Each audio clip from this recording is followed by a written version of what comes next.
In front of me is Samsung Galaxy A37 and today I would like to show you how you can clone apps.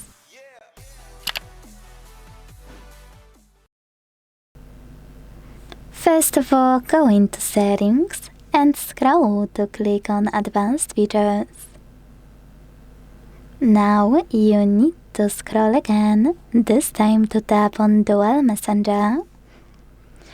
And finally, use one of those switches next to one of your apps to clone it. If you want to use a separate contact list for your cloned app, you need to click here. Tap on this switcher to activate it, and then choose Select Contacts.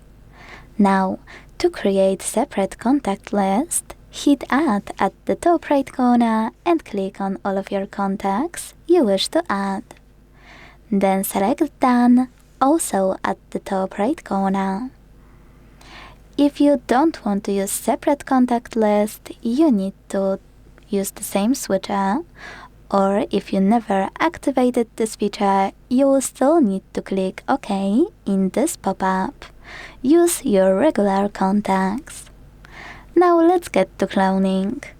Click on gray switcher next to any app, hit Install, and wait.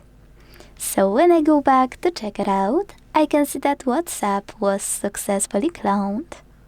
To delete any clone, you can uninstall it like you would any other app. Or you can go back to the same section in your settings and tap on No Blue switcher.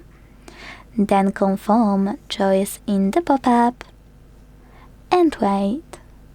Thanks so much for watching. If you enjoyed this video, leave a like, comment and subscribe.